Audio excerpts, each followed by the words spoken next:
اعوذ باللہ من الشیطان الرجیم، بسم اللہ الرحمن الرحیم۔ میرا نام ہے ڈاکٹر ارسلان خالد۔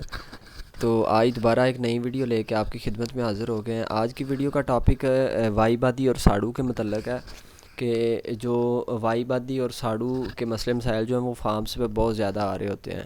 تو یہ ہم نے خود دیکھا ہے، ہم نے خود فارمز پہ ورکنگ کی ہوئی ہے، تو ہم نے یہ چیزیں بڑی نوٹ کی ہوئی ہیں کہ ہمیں روزانہ ہی نا جانور کا منہ پکڑ کے مسالہ دینا پڑ رہا ہے، کبھی چوتھے دن مسالہ دینا پڑ رہا ہے، کبھی ساڑو آ گیا۔ تو جب اس چیز پہ تفتیش کی گئی، اس چیز پہ انویسٹیگیشن کی گئی، ساری اسٹڈی کی، تو کچھ چیزیں سامنے آئیں کہ کون سی چیزیں ہیں جن کے استعمال کرنے سے جانور میں وائی بادی کا مسئلہ جو ہے وہ ختم ہو جاتا ہے۔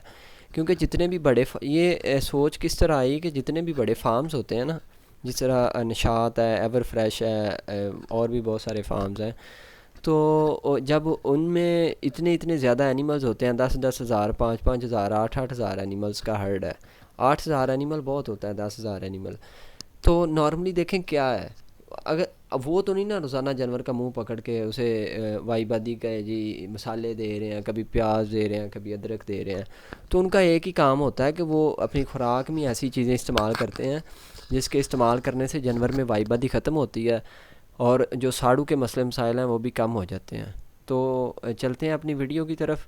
جس بھائی نے ابھی تک چینل کو سبسکرائب نہیں کیا وہ چینل کو سبسکرائب کرے اور بیل آئیکن پہ پریس کرے تاکہ ہر نئی آنے والی ویڈیو آپ تک پراپرلی پہنچتی رہے۔ تو ویڈیو کو شروع سے لے کر اینڈ تک دیکھا کریں اور دوسرے بھائیوں کے ساتھ بھی اسے شیئر کیا کریں تاکہ زیادہ سے زیادہ مفید انفارمیشن تمام بھائیوں تک پہنچ سکیں۔ تو پیارے فارمر دوستوں، دیکھیں بات اس طرح ہے کہ کچھ خوراک میں ہم نے چیزیں ایسی استعمال کرنی ہوتی ہیں جن کے استعمال کرنے سے جانور میں ساڑو کے مسائل، جانور میں وائی بادی کے مسائل کم ہوتے ہیں۔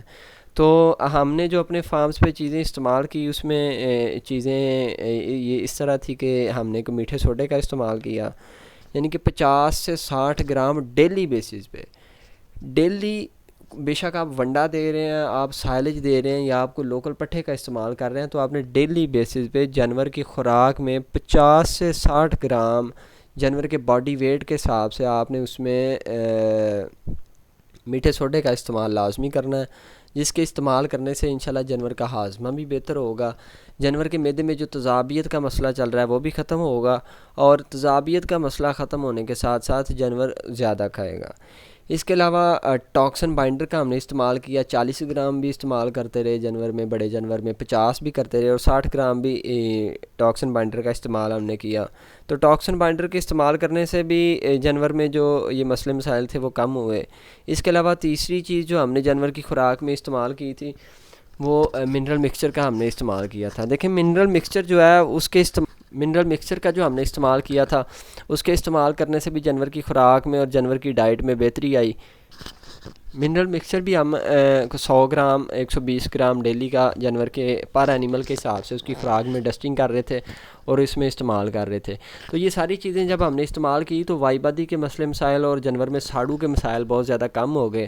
تو نارملی یہ دیکھیں، یہ جو آپ ساری چیزیں کیلکولیٹ کریں گے نا، یہ 35 سے 40 روپے کی بن رہی ہوں گی، 35 روپے کی بن جائیں گی، 40 روپے کی، یعنی کہ ایک پاؤ دودھ جو ہے نا وہ آپ کا استعمال ہوگا۔ تو اس کے آپ کے اپوزٹ سائڈ پہ دیکھیں کہ لیٹس سپوز اگر کسی فارم کو اگر کسی جانور کو وائی بادی کا مسئلہ آ گیا، یا اگر کسی جانور کو مسٹائٹس کا مسئلہ آ گیا، تو آپ نے اس میں ہزاروں کی وائلز استعمال کرتے ہیں، 5,000 کی وائل استعمال کرتے ہیں، تو اس سے جانور کا زیادہ نقصان ہوتا ہے، جانور کی پروڈکشن بھی کم ہوتی ہے، جانور کا حیوانہ بھی مرنے کے چانسز زیادہ ہو جاتے ہیں۔ تو اس سے بہتر ہے، ساری چیزوں سے بہتر ہے کہ آپ ایک ہی چیز کا استعمال کریں، وہ ہے میٹھے سوڈے کا استعمال، ٹاکسن بائنڈر اور منرلز کا استعمال کریں۔ ان کے استعمال کرنے سے کیا ہوگا کہ انشاءاللہ جو جانور کی پروڈکشن ہے وہ بھی بہتر ہو جائے گی، اور جانور میں وائی بادی کا مسئلہ ہے وہ بھی ختم ہو جائے گا۔ تو ویڈیو کو آگے سے آگے شیئر کریں۔ امید کرتا ہوں کہ آج کی ویڈیو آپ کو اچھی لگی ہوگی۔ اس طرح کی مزید ویڈیو دیکھنے کے لیے ہمارے چینل کے ساتھ جڑے رہیں۔ السلام علیکم۔